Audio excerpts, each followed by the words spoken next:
showed up at the bootcamp gates. Most of the recruits thought it was some kind of joke. He was older than the rest. Mid-30s, a few lines carved deep into his face, eyes that carried sleepless nights. He wasn't the fresh-faced 18-year-old kid looking for adventure. He was a single father, a veteran of one war already, coming back for reasons none of them understood. His uniform didn't quite fit the same as theirs. His boots were scuffed, his body hardened, but not in the same springy way as the young recruits who whispered behind his back. "Why's he even here?" One of the younger ones sneered. "He should be home changing diapers." Another laughed. "Bet he won't last a week." James didn't answer. He never answered. He had learned long ago that words wasted on ignorance didn't carry weight. But every night in his bunk, when the others mocked him, he would quietly open his wallet and look at a small photo tucked inside. His little girl, Emily. Her smile, missing front teeth and all, was the only reason he was there. She was the reason he signed back up, the reason he endured. He wasn't chasing glory. He was chasing stability, a future for her. Training was brutal.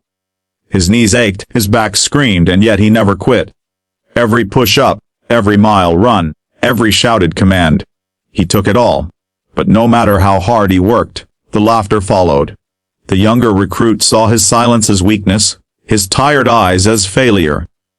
What they didn't know, what none of them could have imagined, was that James carried a story carved into his skin, a memory so painful he never spoke it aloud.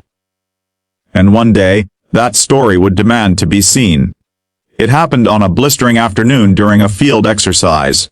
The recruits were ordered to strip down to their undershirts and run with weighted packs. Sweat soaked through fabric, muscles burned, and complaints echoed across the training field. James, silent as always, removed his shirt. And that's when the laughter began again. "Look at that old man's scars!" Bet he got that at a bar fight, not a battlefield. "Hey Grandpa, you lose your walker too." But then the laughter faltered. One by one, eyes locked onto his back. Etched across his skin was a massive tattoo, faded by time but powerful. An eagle soaring above folded dog tags, wrapped in roses and thorns. Beneath it, in careful script, were names. Names of soldiers who never came home. Brothers in arms he had lost in the desert. The family he buried before he could ever say goodbye. The field fell silent. And then, a voice cut through. The female commander, Captain Ramirez. A woman known for never flinching, never bending, froze in her tracks.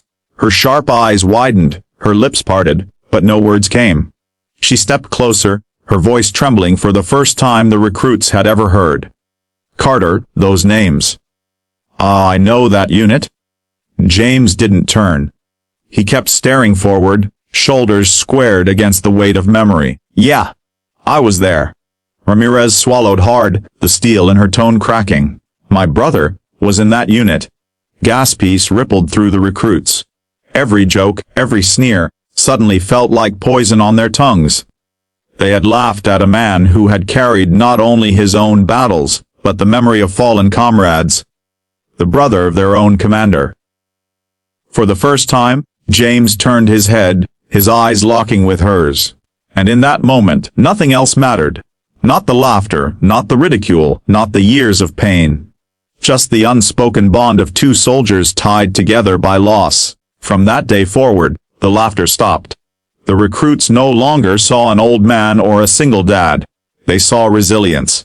They saw sacrifice. They saw the embodiment of what it meant to never quit, no matter the cost. And when James stood at graduation, Emily waiting in the crowd with tears in her eyes, he wasn't just a father providing for his daughter. He was a living reminder.